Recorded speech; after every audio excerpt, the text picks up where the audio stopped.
사실 우리가 예수님께서 이 땅에 태어나신 것에 대해서 잘 알면서도 예수님께서 태어나신 그 분위기와 환경과 그 장면을 자세하게 묘사한 그 누가복음 2장을 읽는 그런 경험은 우리가 흔치 않은 것을 우리가 경험하게 됩니다. 그래서 요즘에 예수님께서 태어나신 성탄절이라고 해서 사람들이 즐기고 또 선물을 주고받고 또 음악회를 하고 또 드라마를 하고 그렇게 이제 정말 이 셀러브레이션, 축하하는 그런 계절이 되었습니다. 그런데 사실은 너무 상업적이고 우리가 더 이상 말할 필요 없겠지만 너무나 허식에 찬 그런 계절을 보내기 때문에 우리가 정말 성경에서 예수님께서 탄생하셨을 즈음에 어떤 식으로 기록하고 묘사하고 있는지 한번 읽어보는 것이 합당하다고 생각을 합니다. 우리 다 같이 누가복음 2장 1절부터 20절까지 있는 말씀을 좀 펴서 읽어보도록 하십시다. 여러분 가운데서도 어떤 분들은 아마 정말 오래간만에, 어떤 분들은 혹시 또 몇 년 만에 읽으시는 분들도 있을지 모르겠습니다. 그렇죠? 그런 분이 없으시길 바라겠습니다만은 혹시 또 그런 분이 있을지도 모르겠습니다. 우리 다 같이 누가복음 2장 1절부터 10절까지 있는 말씀을 같이 한번 읽어보도록 하겠습니다. 이때의 가이사 아구스토가, 이건 어거스토스죠. 아우구스토스. 영을 내려 천하로 다 호적하라 하였으니, 어떤 분이 저한테 이렇게 물었습니다. 이 가이사가 무슨 뜻입니까? 그렇게 묻는 사람이 있었어요, 옛날에. 이 가이사는 Caesar에서 이 로마의 황제의 명칭이죠. 이 호적은 구레뇨가 수리아 총독되었을 때 첩번한 것이라 모든 사람이 호적하러 각각 고향으로 돌아가며 요셉도 다윗의 집 족속인 고로 갈릴리 나사렛 동네에서 유대를 향하여 베들레헴이라 하는 다윗의 동네로 그 정혼한 마리아와 함께 호적하러 올라가니 마리아가 이미 잉태되었더라. 거기 있을 그때 해산할 날이 차서 마다들을 낳아 강보로 싸서 구유에 뉘었으니 이는 사관에 있을 곳이 없음이라라. 사관은 여관이죠. 그 지경에, 같은 그 지역 말이죠. 그 지경에 목자들이 밖에서 밤에 자기 양떼를 지키더니 주의 사자가 곁에 서고 주의 영광이 저희를 두루비침에 크게 무서워하는지라. 천사가 이르되 무서워 말라. 보라, 내가 온 백성에게 미칠 큰 기쁨의 좋은 소식을 너희에게 전하노라. 오늘날 다윗의 동네에 너희를 위하여 구주가 나셨으니 곧 그리스도 주시니라. 너희가 가서 강보에 쌓여 구유에 누인 아기를 보리니 이것이 너희에게 표적이니라 하더니 호련히 허다한 천군이 그 천사와 함께 있어 하나님을 찬송하여 가로되 지극히 높은 곳에서는 하나님께 영광이요 땅에서는 기뻐하심을 입은 사람들 중에 평안하다 하니라. 천사들이 떠나 하늘로 올라가니 목자가 서로 말하되 이제 베들레헴까지 가서 주께서 우리에게 알리신 바 이 이루어지는 일을 보자 하고 빨리 가서 마리아와 요셉과 구유에 누인 아기를 찾아서 보고 천사가 자기들에게 이 아기에게 대하여 말한 것을 고하니 듣는 자가 다 목자의 말하는 일을 기이 여기되 마리아는 이 모든 말을 마음에 지키어 생각하니라. 목자가 자기들에게 이르던 바와 같이 듣고 본 모든 것을 인하여 하나님께 영광을 돌리고 찬송하며 돌아가니라. 우리 먼저 이 호적에 대해서 좀 이해해 보도록 하십시다. 이 호적에 대해서. 이 아우구스토스 황제가 호적하라는 명령을 내렸는데 사실 역사에 보면 이 로마 황제가 호적 명령을 내린 것은 예수님께서 탄생하신 이 해보다 훨씬 몇 년 전에 내렸습니다. 그런데 문제는 이 유대 지방에서 데모가 심했고 또 이제 로마 제국을 향해서 이 항거가 심했죠. 그래서 이 유대 왕국은 다루기가 아주 어려운 곳이었습니다. 그래서 이 벌써 몇 년 전부터 이 호적하라는 명령을 내렸지만 유대 지방에는 늦게 이 일이 시행된 것입니다. 물론 유대 지방 말고 이제 아프리카 지방에도 늦게 시행된 곳이 역사에 있긴 합니다만, 그러나 특별히 유대 지방이 그 명령이 늦게 하필이면 예수께서 탄생하실 그 해에 이 명령이 시행된 것을 보아서 전 이것을 하나님의 큰 섭리라고 느낍니다. 이 예언이 찼을 때, 예수께서 탄생하실 예언이 꼭 찼을 때, 때가 참에 예수께서 오셨어요. 그 예언한 기간이 정확하게 찼을 때 하나님께서 바로 이 호족하라는 명령을 내리게 해서 나사렛 지방에 살던, 다시 말해서 이 갈릴리 호수의 서북쪽에 있는 나사렛에서 살던 사람들이 저 밑에 한참 내려와서 이 예루살렘에서 또 남쪽으로 5마일 떨어져 있는, 그 당시에 5마일은 긴 것이었습니다. 예루살렘에서 남쪽 5마일은 베들레헴. 그러므로 나사렛에서 거기까지는 굉장히 긴 거리였습니다. 아주 가파른 그런 길을 가야 했습니다. 그렇게 긴 거리를 가서 베들레헴의 구착에 가서 거기에 호족하러 갔다가 거기서 아이를 낳게 하기 위해서 주님께서 섭리했습니다. 이건 주님의 섭리입니다. 모든 것이 성경의 예언에 따라서 정확하게 성취되게 하기 위해서, 또 주님께서 미가 5장 2절에 너 작은 고을 베들레헴 에브라다야, 너에게서 태초에 붙어 있는 그 시초가 창고 태초인 그런 거룩한 창조자가 내게서 날 것이라는 그 예언을 성취시키기 위해서 베들레헴에 가서 태어나게 하셨습니다. 주님의 은혜입니다. 바로 예수께서 우리가 기다리고 바로 이 구약성에 예언한 그 메시아인 것을 정확하게 알고 깨닫게 하기 위해서 주님께서 그렇게 섭리하신 것입니다. 그런데 좀 보십시다. 그 당시 인구조사는 말이죠. 요즘에 우리 센서스 할 때 인구조사는 그저 가족 사항만 보고하지만 옛날 인구조사 때는 집, 전토, 재산을 다 같이 보고했습니다. 그것은 세금을 부과시키기 위해서 이제 보고하라고 하는 것이었죠. 그래서 꼭 가서 보고하는데 자기의 원래 자기 출생인 원래 본적지, 한국도 본적지가 있죠. 그 본적지에 가서 이제 하는 것입니다. 그러면 이제 요셉과 마리아 둘 다 다윗 자손이기 때문에 그 본적지인 베들레헴에 가서 지금 그 호적을 하게 되어 있었습니다. 호적하면서 자기 이제 이제 원래 가지고 있는 재산도 등록하게 됐었는데, 보십시오. 그때 그 먼 길을 서로 가면서 이제 호적지에 가서 이제 등록을 하는데 부인은 갈 필요가 전혀 없는 겁니다. 부인이 왜 갑니까? 남편만 가면 되고 그 집에서 대표 한 사람만 가면 되지. 왜 온 가족이 갈 필요가 무엇이겠습니까? 특별히 이 마리아는 여기 보세요. 5절에 정혼한 마리아.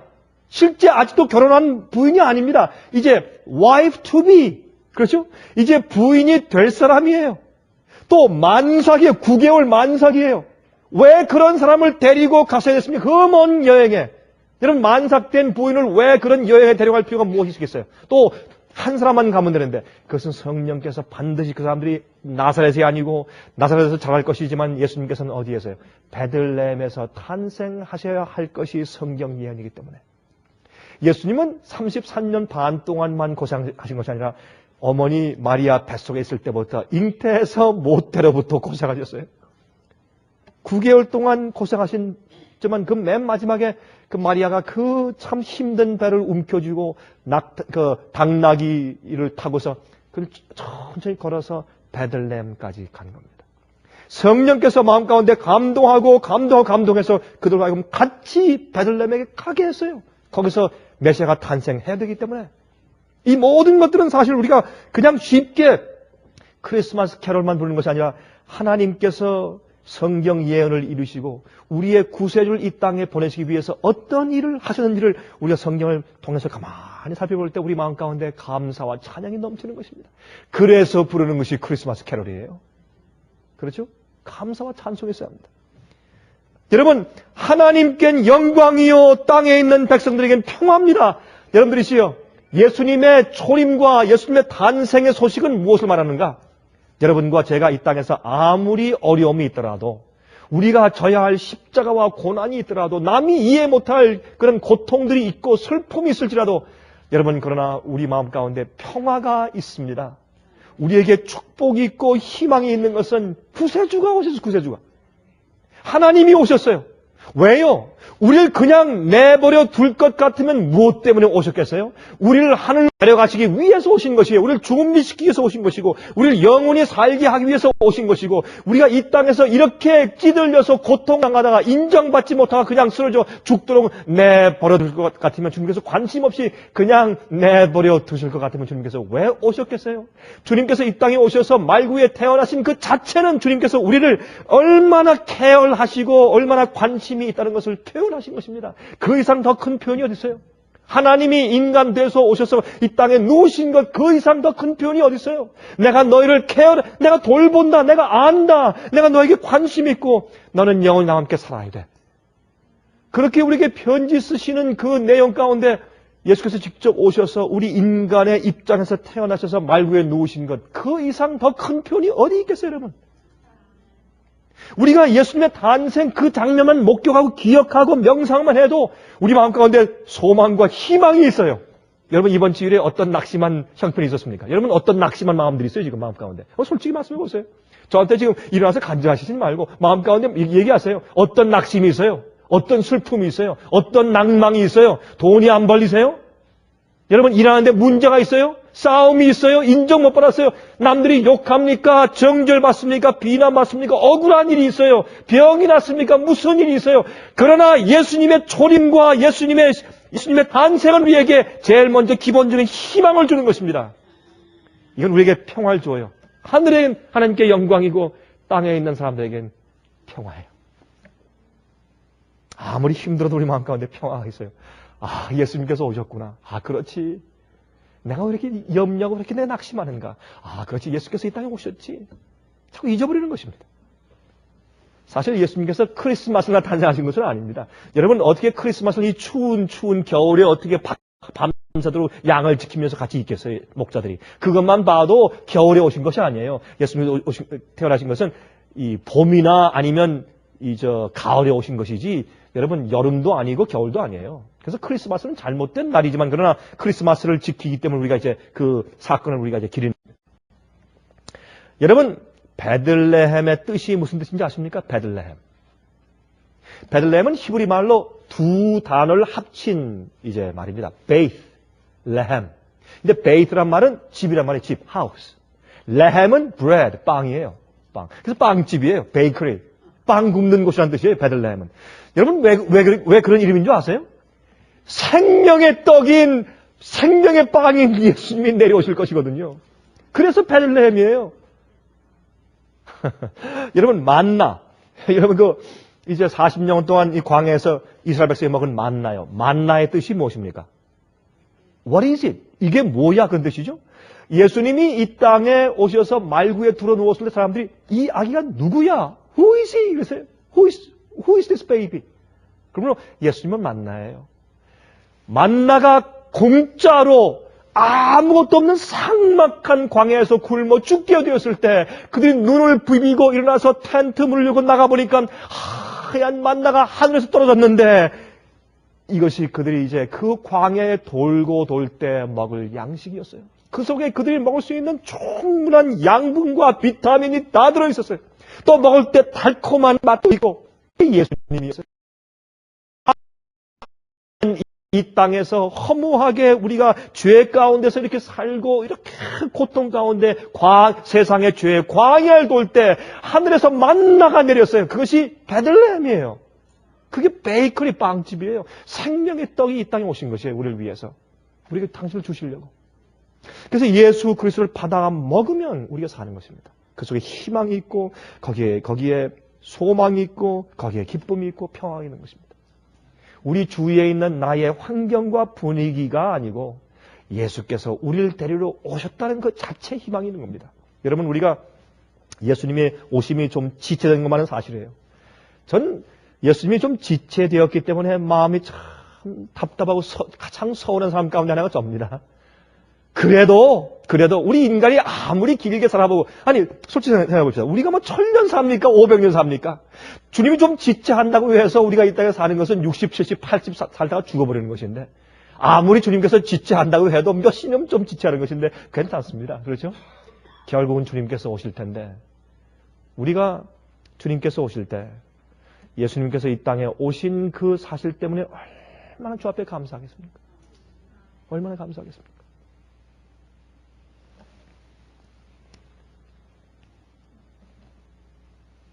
또한 여기 보니까 이 목자들에게 천사들이 나타났다.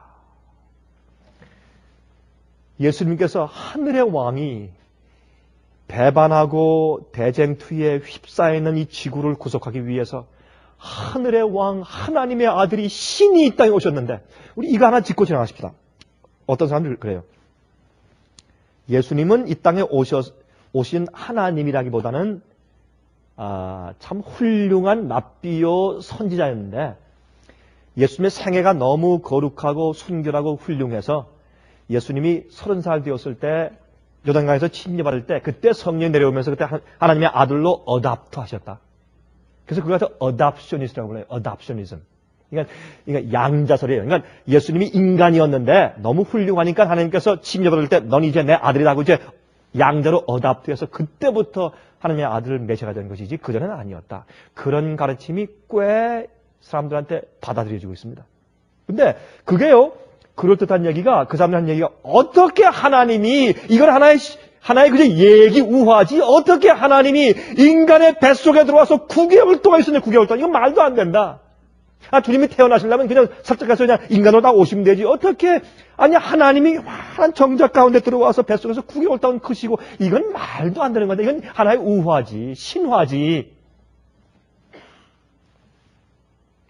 그럴듯해요.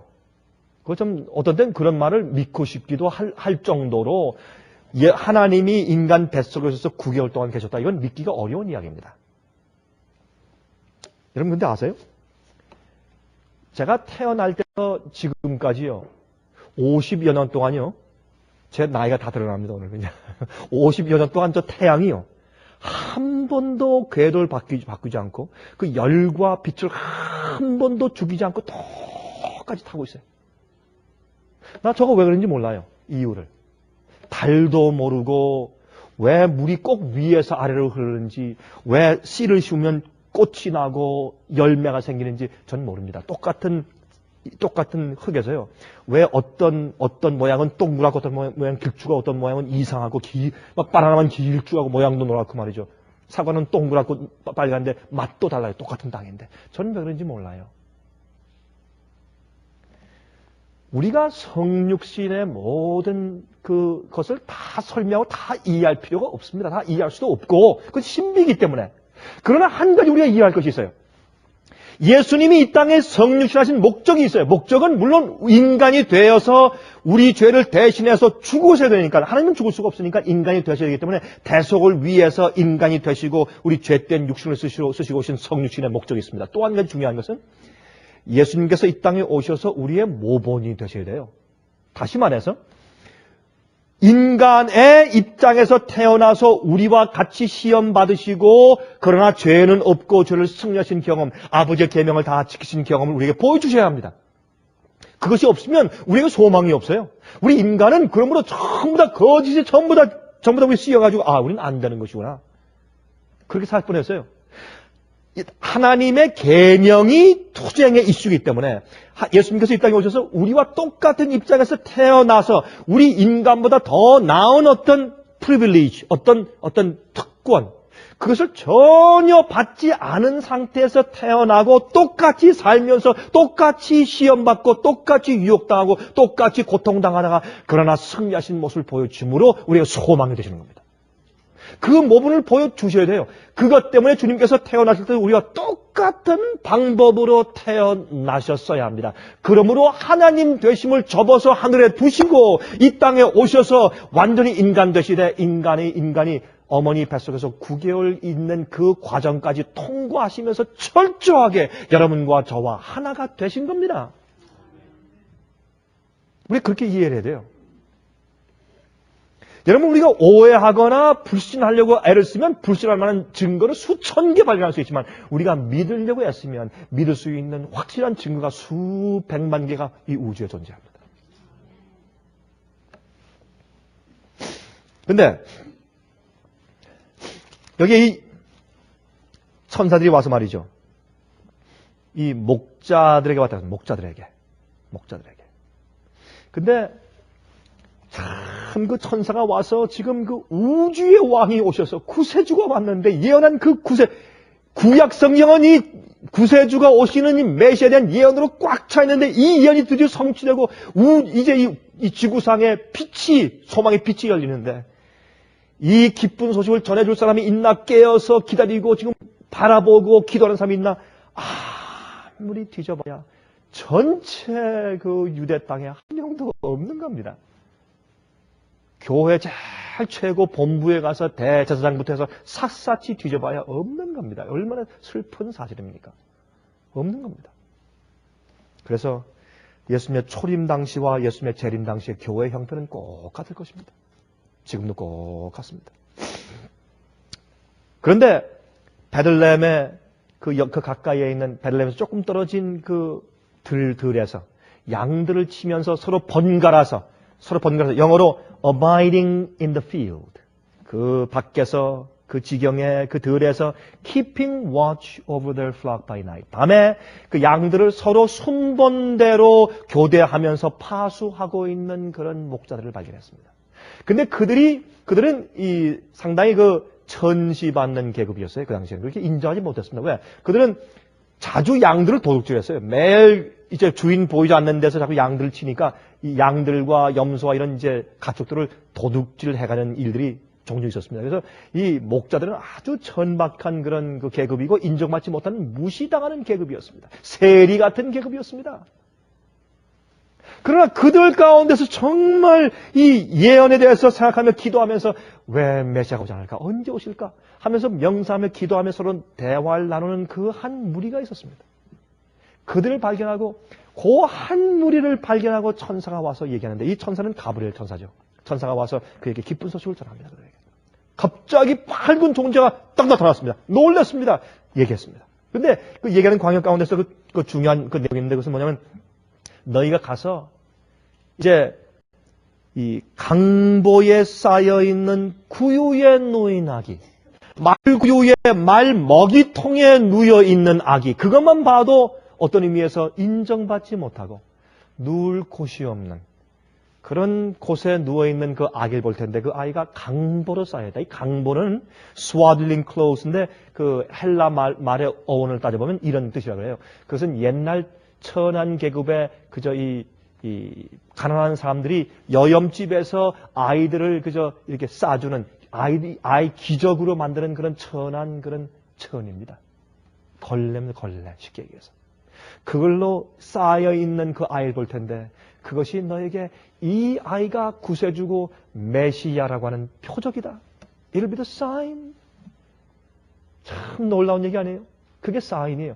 진리는 겉에 있는 매력을 떠나서 그 속에는 진리가 있는 것입니다. 겉에 있는 매력은 없어요. 그 겉에 인간적인 부족한 것을 감싸고 그 속에 참 진리가 있는 것입니다. 마찬가지입니다. 우리도 마찬가지입니다. 지금 인간적인 겉에 보이는 매력에 관심이 있어서 교회에 오거나 그러나 성경을 읽는 사람들은 절대로 실망하는 것입니다. 그러나 진리는 인간적인 겉에 있는 매력이 없는 겁니다.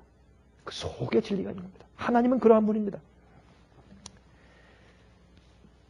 그렇게 한 다음에 갑자기 그 언덕에 말이죠. 천사의 한 무리가 나타나더니 찬송을 부릅니다.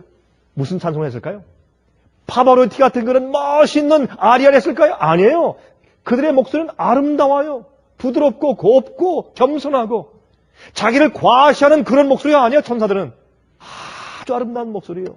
화음이 잘 되고 은은하게 그날 밤에 정말 하늘에서 내려온 그 합창대가 찬송을 불렀습니다. 큰 소리로. 하나님께 영광이요 땅에 있는 백성 사람들에게는 평화로다. 여러분 예수님께서 조용히 오셨어요. 조용히 남들이 알아보지 못하는 그런 광야 가운데. 근데 여러분 우리 가끔 이런 경험하죠. 우리 남들한테 가서 이제 용서를 구하면 이렇게 말이죠. 우리 한국 사람이 하는 건 태도가 하면서 이렇게 돌아서 가지고 내가 정말 용서 안 해주려고 했는데 이렇게 찾아와가지고 용서를 구하니까 내가 이번만에 용서하오. 다음엔 내가 국물도 없어. 그런 식으로 억지로 용서해주는 그런 경험 여러분 한 적 있어요? 저도 그런 경험 한 적 있어요.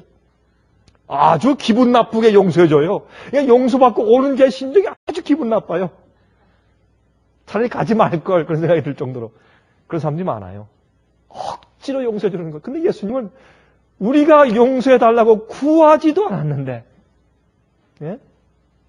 우리가 용서해달라고 구하지도 않았는데 미리 주님께서 미리 오셔서 아주 겸손하게 용서해줄 자가 무릎 꿇고 조용히 아기가 되어서 말 위에 누인 채 내가 너희들을 용서해주러 왔다.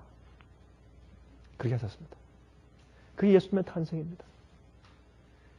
이것을 우리가 어떻게 이 고마움을 어떻게 우리가 표현해야 되겠습니까? 예? 이 고마움을 한 동네 말이죠. 그런 얘기 여러분 잘 아시죠? 크리스마스 때만 되면 이런 얘기가 이제 자주 이제 책에 쓰여지는데 제가 한 번은 책에 있는 그 이야기를 쭉 읽다 보니까 크리스마스 이야기 이런 얘기가 있더라고요. 한 동네 이제 동네를 향해서 왕이 편을 써답니다. 편을 써가지고 내가 다음 달 며칠 날 몇 시에 내가 당신들 마을에 가서 당신 모든 동네 사람과 함께 내가 이제 저녁 식사를 좀 하겠다고. 그러니까 이 동네에서 난리가 났습니다. 뭐 왕이 오신다. 뭐 한 달 내내 쓸고 닦고 준비하고 온갖 화려한 축제를 위해서 준비하고 그다음에 음식을 준비하고 그들의 화장을 하고 옷을 준비하고 정말 이 식탁을 준비하고 온갖 치장하면 다 준비 잘했습니다. 오히려 이제 준비하다가 누굴 위해서 준비하는가는 잊어버리고 준비하는 자기 자신들에게 더 관심이 많이 생겼어요. 옷, 식탁, 멋있는 장식, 자기 화장. 나 이뻐? 이만하면 되겠어? 누가 오실지를 잊어버렸습니다. 그 사람들이. 그날 이제 왕이 온다는 그 때가 되었습니다. 아무리 기다려도 왕이 오지 않는 겁니다. 한 사람도 그 마을에 방문한 사람이 없어요. 그저 한 거지만 잠깐 왔다가 구박받고 쫓겨나고 이제 가버리고 나서 한 사람도 온 적이 없어요. 왕의 마차가 온 적이 없습니다. 그들이 실망했습니다. 며칠 후에 왕에게서 편지 왔습니다. 그 왕이 이렇게 말을 했다는 겁니다. 여보시오, 내가 약속대로 당신들 그 고장에 갔었어 그날. 내가 왕의 모습으로 가지 않아서 그런지 당신들이 날 밥 한 술 안 주고 그렇게 박대하고 내쫓아 보냅니다. 거지였습니다.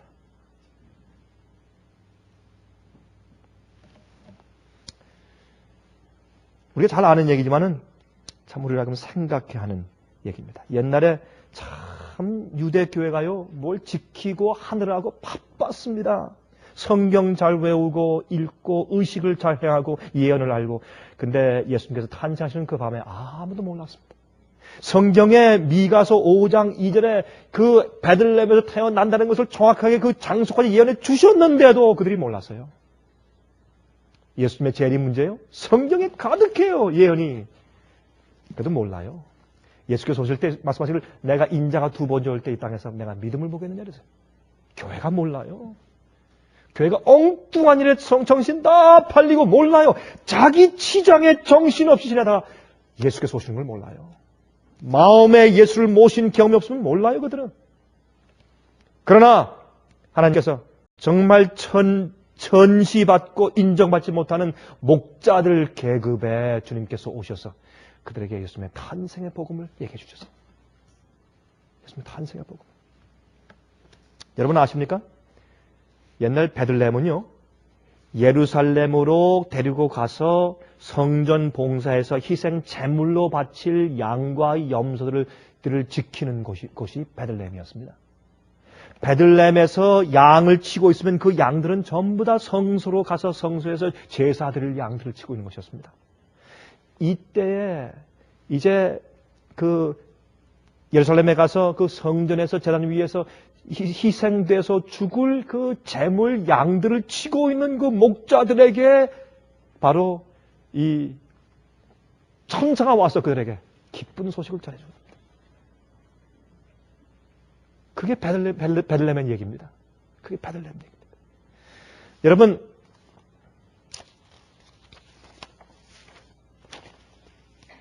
크리스마스 날 자주 부르는 이 찬송을 아시죠?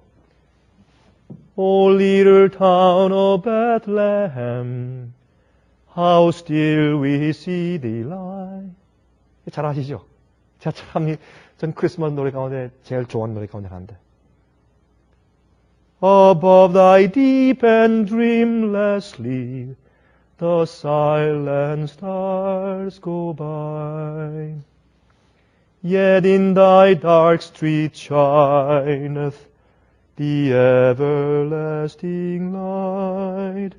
The hopes and fears of all the years are met in thee tonight. 근데 이 가사 3절과 4절이 가만히 있는 거거든요. 이렇게 말씀드렸습니다. How silently the wondrous gift is given. 얼마나 조용하게 이 놀라운 선물이 주어졌는가. 예수님이 참 조용하게 오셨어요. 그렇죠? 전혀 겉에 보이지 않게. 진리는 이 세상에 어떤 매력에 끌리는 마음이 있는 사람에겐 절대로 보이지가 않습니다. 절대로 보이지가 않습니다. 그래서 그 당시에 말이죠. 그렇게 많은 교회 지도자들이 있었어도 예수님을 볼 때 자기들의 마음 가운데 기대를 통해서 보기 때문에 예수님 메시아가 보이지 않았어요. 그래서 그들이 자기들의 영광을 하나님의 영광보다 더 많이 구했기 때문에 예수님을 따르고 믿지 않았다 그랬습니다. 지금도 꼭 마찬가지입니다. 꼭 마찬가지입니다. 눈들이 멀었어요. 예수님께서 오시는 그 오심을 들은 귀는 아무도 없었다라고 이 가사는 말합니다. 4절 보세요. O holy child of Bethlehem, 베들레헴의 거룩한 아기여, descend to us, we pray. 우리에게 강림하시옵소서 기도합니다. Cast out our sin and enter in, be born in us today. 오늘 우리에게 죄를 쫓아내 주시고 우리 속에 오셔서 우리에게 태어나 주십시오. We hear the Christmas angels. 우리는 크리스마스의 천사를 듣습니다. The great glad tidings. 아주 기쁜 소식을 듣습니다. Tell all come to us. 우리에게 와 주십시오. Abide with us. 그래서 우리 속에 거해 주십시오. 오 주님, 임마누엘.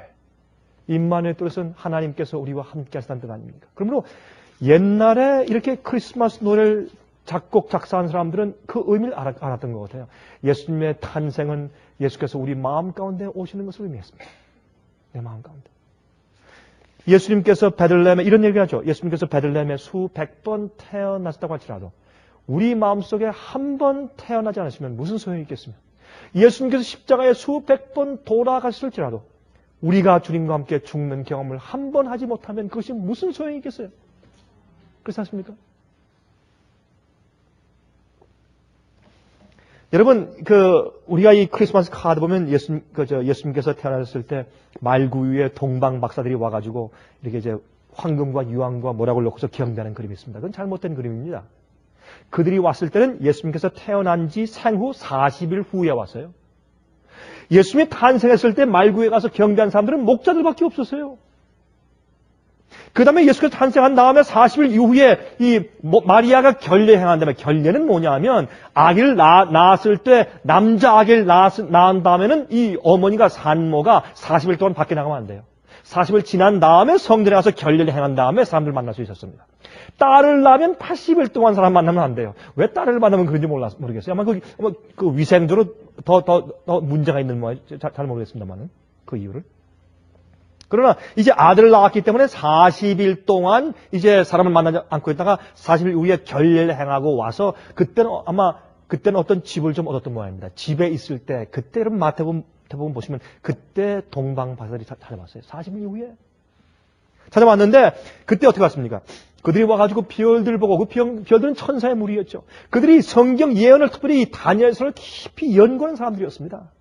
그들이 연구하다가 이제 때가 됐는데 이제 이 유대 땅에서 온 세상을 위한 구세주가 탄생할 때가 됐는데 메시아가 올 때가 됐는데 그분이 어디 있는가? 그리스도가 올 때가 됐는데 어디 있는가? 기름 부음 받은 자가 어디 있을까? 그렇게 했을 때 성령이 그들 마음 가운데 감동하면서 하늘의 빛을 보았습니다. 그들은 이제 하늘의 별을 연구하다가 저런 별은 한 번도 본 적이 없는데 근데 별이 움직여요. 저건 우리 인도하는 특별한 별이다. 그래서 그 별을 따라갔습니다. 그것이 인도하는 천사들의 무리였습니다. 그래서 별을 따라갔어요. 그러니까 베들레헴에 가서 쓴 겁니다. 제일 처음에 그 별이 가다가 유대 땅에 왔을 때 없어버렸어요. 별이 사라지니까 이제 여기까지 왔으니까 분명히 그 탄생했을 텐데 어디 있을까? 어디에 갔겠어요? 교회 본부에 가야지. 어디 가서 묻겠어요? 교회 본부에 가야지. 교회 본부 가서 물었더니 사람들이 그때부터 소동이 일어났습니다. 뭐라고요? 왕이 탄생했다고요? 무슨 말을 하는 겁니까?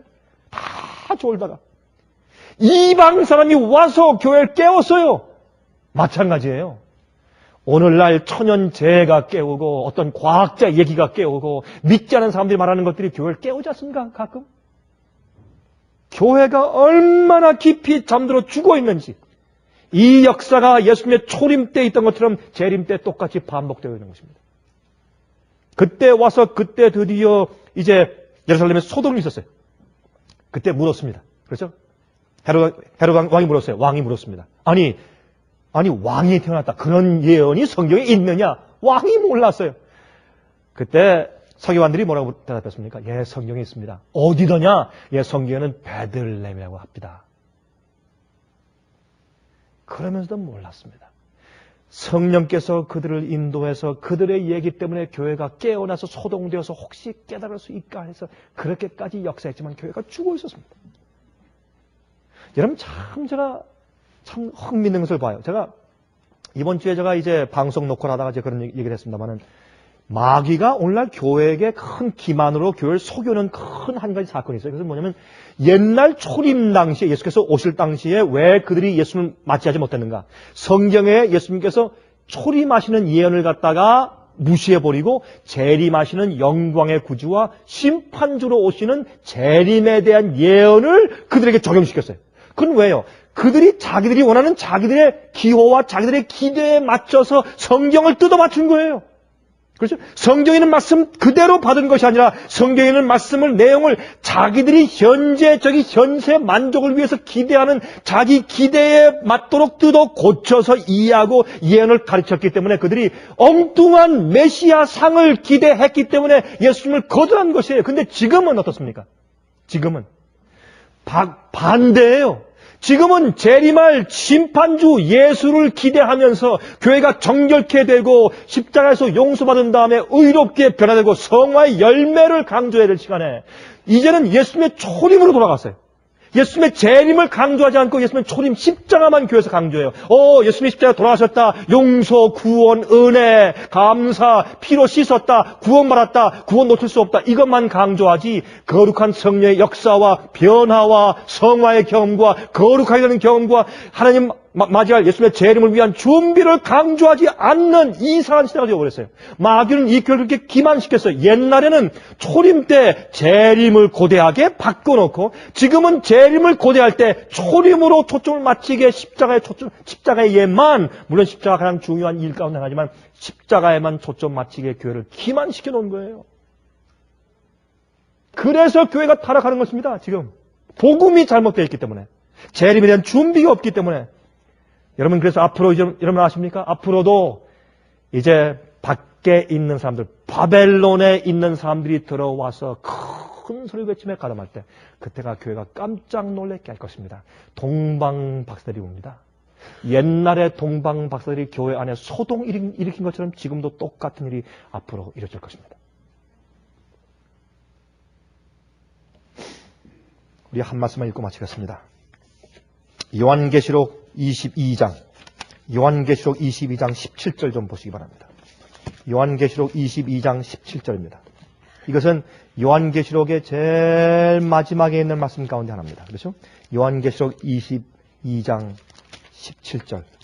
이런 말씀으로 성경 말씀은 끝냅니다. 보십시오.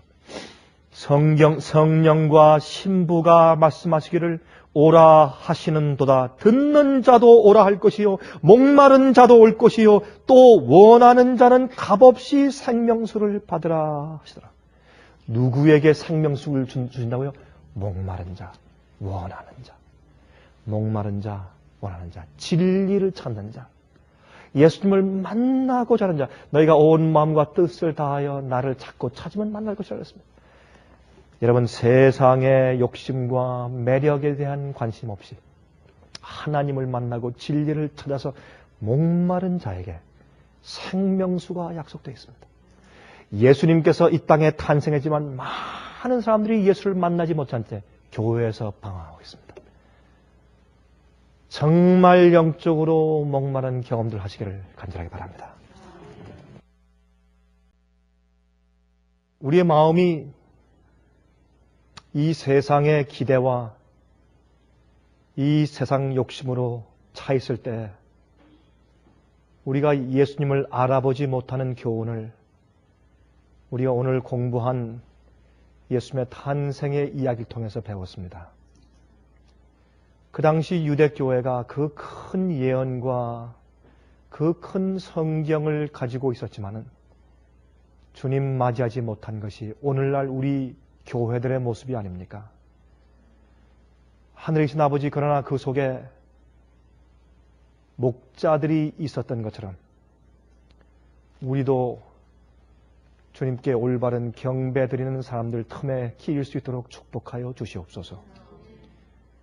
우리 마음속에 주님의 섭리를 보게 하시고 주님의 인도함을 보게 하시고 천사의 소리를 듣게 하시고 하나님께서 얼마나 크고 놀라우신 선물을 베푸셨는지 깨닫게 하셔서 우리 마음 가운데 소망이 있게 해주시옵소서. 어두운 세상에 빛을 주기 위해서 오셨고 하나님께 영광이고 이 땅에 있는 사람들에게 평화로 오신 주님이지요. 우리는 이 땅에 살면서 참 그리스도인이 이 땅에 산다고 하는 것은 참 어려운 일입니다. 참 우리가 주의 말씀과 진리와 뜻대로 산다는 것이 참 어려운 일입니다. 이 세상은 진리의 세상이 아니고 반대하는 마귀 세상이기 때문에 그렇습니다. 그러나 이 어두운 세상에 주님께서 우리를 데리러 오신 그 소식이 얼마나 감격스러운 소식인지요. 그래서 이 계절 지나면서 우리 마음 가운데 소망이 생기게 해 주시옵소서. 용기가 생기게 해 주시옵소서. 저희가 세상의 모든 것들을 이길 힘을 주님께서 이 땅에 오신 것을 기억하며 갖도록 축복하여 주시옵소서. 살아계신 예수 그리스도의 거룩하신 이름을 의지하여서 간절하게 기도합니다. 아멘.